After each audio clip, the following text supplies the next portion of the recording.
It's a very sad reality that we are facing today. And unfortunately, few people know how serious it actually is.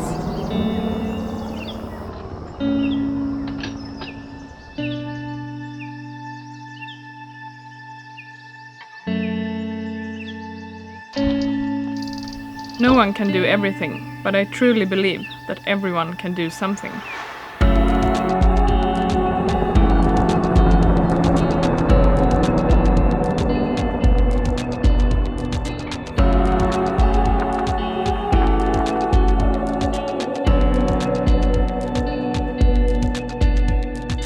To end poaching and wildlife trafficking is my dream.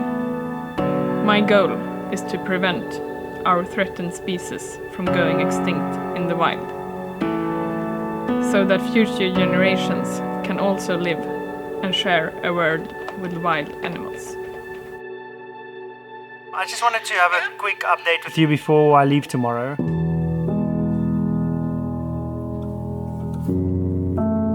Do you have any current statistics on poaching? More so, obviously, the rhinos, elephants, pangolin. So what happened to rhinos is that they are more or less extinct in Central Africa. You can find a few of them in Kenya, very few in Tanzania, and even less in Mozambique. The main population of rhinos is here in South Africa, and that's where the war against rhino poaching is going on. The Hawks have nabbed 6 people believed to be key members of a rhino poaching syndicate in Mpumalanga. Members of the vets and SARS officials participated in the operation.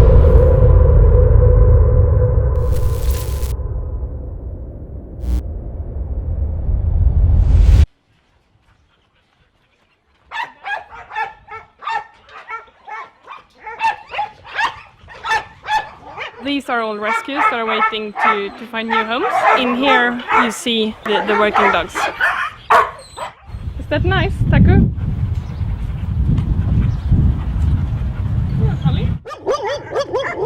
A working dog is basically the opposite of a pet. So a working dog is usually a breed that has the right temperament and instincts to do the job. You wouldn't put any dog on this mission and this task actually, because we want the dog to want to do the job. Hi. Oh, good. Hello, Hi. Geran. Simon, hi. For the guys, it's like this is going to be luxury for them because your normal picket it's rough. It's really rough, and we're going to get a little bit nicer. Just for the fact that we're not allowed to take civilians to the rangers, me included, to the rangers pickets. 16 days on, 4 days off. Are they 16 days in the bush then? 16 days in the bush, and then they come back for 4 days, and then they go back for 16. Yeah, but then you think, oh, it's like camping, it's not that bad. I can camp for 16 days. But then your rations run out, you start looking for mapani worms, you might start making a plan. Anything that's edible that's dead is game, Okay, so we're just deploying now for a little bit of an extended foot patrol. We'll stay the night over in the bush. We're going to a very active hotspot for poachers. Camp we're going to now is luxurious. We never camp like this, so don't think this is how it goes. Nice African air conditioning. nice bedroom view.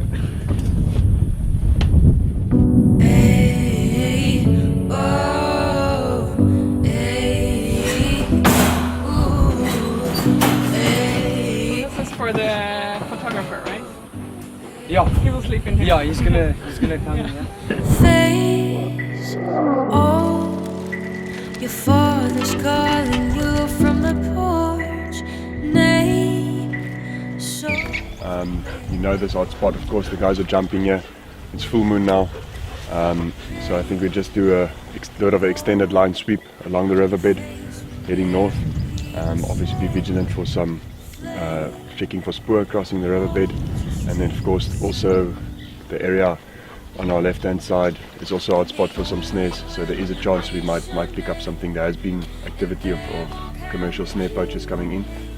We'll be checking for that. If there's some game paths, take a quick walk inside, but our main objective will be checking for spoor of rhino poachers crossing into the reserve over the river.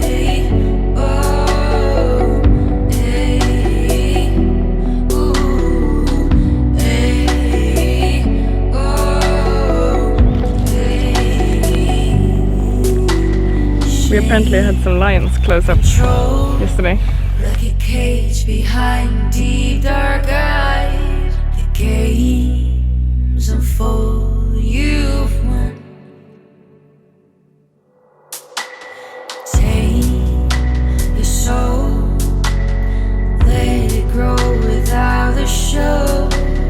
Make the goal and run. When the only weapon is your name, and they won't count if you don't name. Good intentions hold us back. You should stand down. Now we're going to be doing a vehicle detection scenario. Takula is a Belgian Malinois. Takula is only on detection work. We took him off of protection work for just basic personality reasons. He's moody.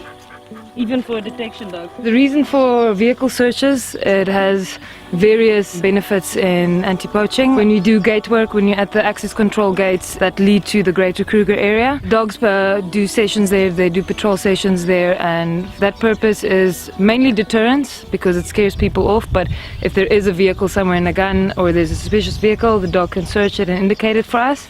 The other thing is roadblocks inside reserves. Okay, so the dog is going to be looking for a full weapon, so he's going to start from the front. We always start our dogs from the front, and the dog will take his time and go around the car and try and find it.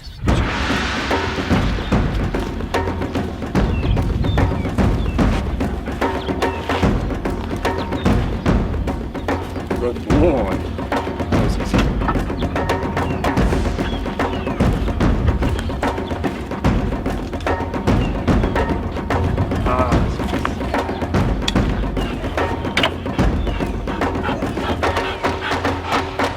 What's going to happen now, we're going to do a civil bite just to show you the dog. I can come up to her, I can touch her, I can pet her. I don't have any equipment on, she's not going to bite me as is with friends. It's all good. And then I'm going to leave and go sit down, and I'll be passive, so not moving, not teasing, not agitating the dog. Handler will come close, and when he's in the right proximity, he will alert the dog. She must start barking and wanting to engage in the target. He will then come forward and give her the bite.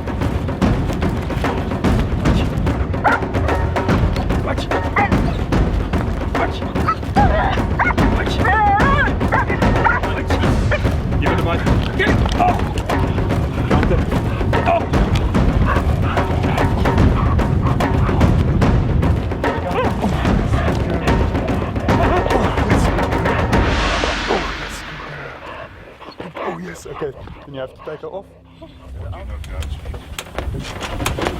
Flying for Rhino supplies free air support to ground operations in supporting endangered species. So be it rhino, elephant, pangolin or poaching operations, as well as monitoring wildlife. You train a pilot to fly an aircraft, and his job is to concentrate on the systems and the flight of that aircraft. So when we train pilots to do anti-poaching, we'll do exactly that. And then he's got to move into the advanced phase of training, which is then anti-poaching flying. And when I train the pilots, eventually when they get to the stage, I block out all the gauges. They must be able to fly the aircraft by feel alone, because they're not there looking at what's going on with the instrument panel. They're looking outside. You can't for a minute take your eyes off the ground. You're going to lose your target, you're going to lose your focus. So you're monitoring all the time outside the aircraft. And normal pilot training trains you to monitor inside the aircraft at all times. When you're flying at that low level and you become operational, you need to instinctively know where everything is around you. I mean, we're getting so low, we're deciding which two trees to put the wing between when we're doing a low-level pass.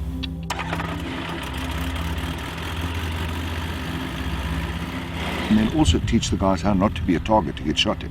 You never want to fly directly at your suspects, never directly away from them. You always got to do an orbit, and then you've got to keep it very low so they've got tracking shots. So there's a lot of complications that come with that. into this type of flying. And I've had a lot of excellent pilots come, and they're really, really great pilots, and I can't express this anymore, but they just don't have the ability, and I won't sign them out to fly the type of flying we do, because the last thing I want is statistics.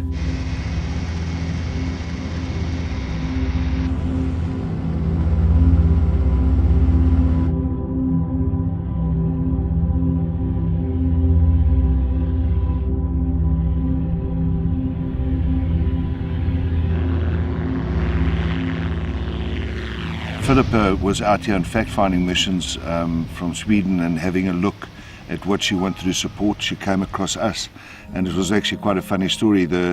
She phoned and said she'd like to pop in and see us, and as she phoned me, I'd just been scrambled for an operation on the ground where we had a ground unit chasing a group of poachers. So I said to her, well, chuck your things in the aeroplane because you're coming with. You're going to see firsthand what we're going to be doing. I think we flew for nearly 3.5 hours chasing a group, and so she saw firsthand of what happened, and she said no, she wants to form a partnership with us and help us raise funds. So it was really, I've got to thank that group of poachers for their involvement.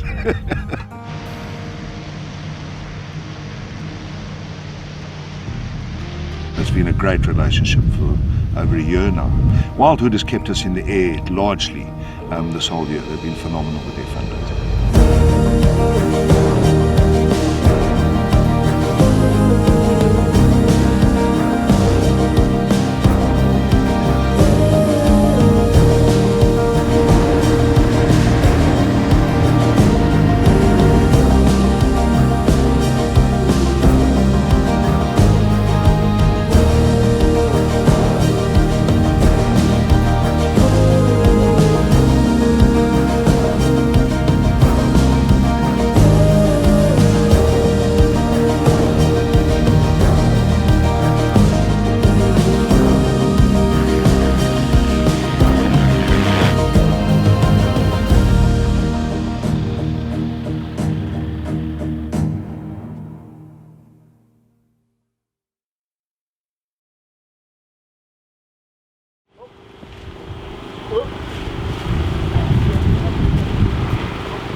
We're going to see if we can find some fresh rhino tracks. If we can find fresh rhino tracks, we can start tracking them, see where we can go. Alternatively, I'm also going to use a little bit of technology, ask the guys if they've seen rhino in the morning, where they've seen them. That'll be our freshest and quickest point of access to get in, find them, and then track them in on foot, and we'll see what we can find.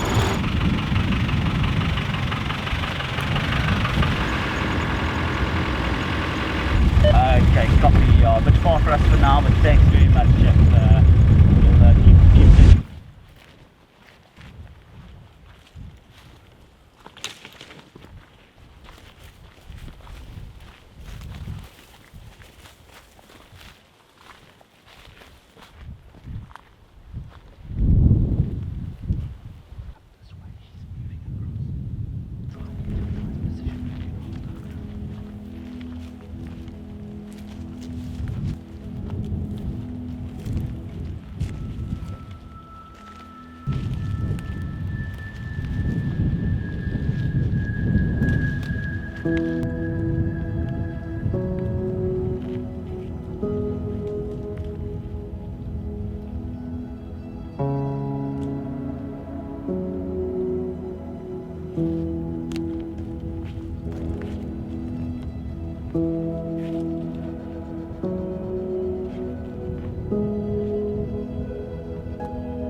speechless.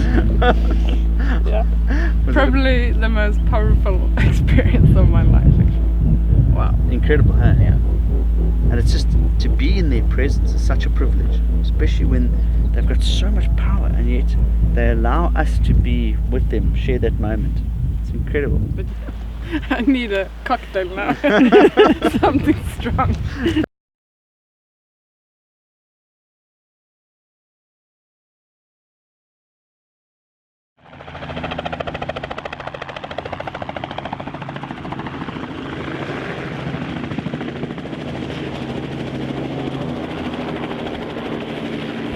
What we're gonna do now is we're gonna start with training with the chopper. They're gonna drop us with the dog at the spoor. So if there's a call out for spoor to get us faster at the spoor quicker, we're gonna climb in the chopper and we're gonna take us up and drop us at the spoor, and then we'll go from there. You'll be standing on the skid with your leash, of course, and hold the dog first back, because maybe some of them want to jump in front of you, some of them are going to be scared to jump. But keep the dog on the chest back first until the pilot gives you the signal you can go. Then you step off, and the dog, if the dog follows you first time, shop. If she doesn't, you're going to have to help. Either use the ball. If she doesn't come with the ball, take the harness and help a little bit. But remember, the chopper's going to be here now. Help a little bit, give a little bit of a nudge. The dog should come when she or he lands. Yeah, good boy, brace, and run away. Okay, but try to make it fast so they don't get too much time to think and stress and what the hell's going on.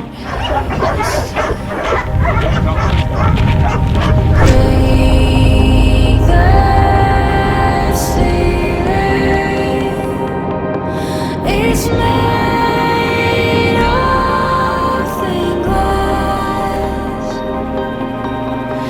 Face the feeling you might not regret.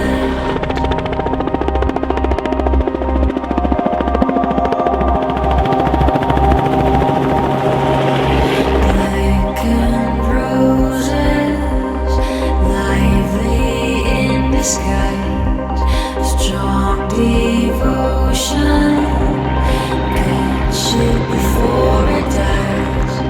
Break the ceiling. It's made of thin glass. Face the feeling you might not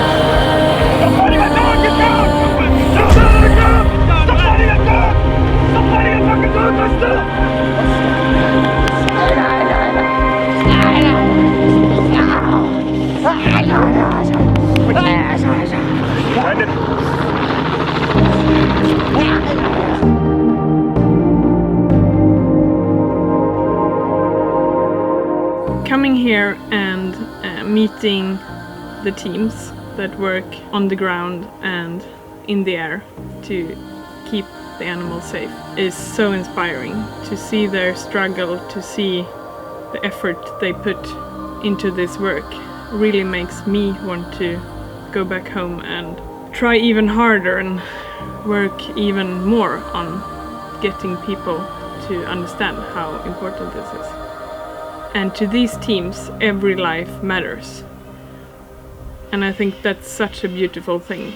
And I'm very proud to be able to stand behind them and support their important work.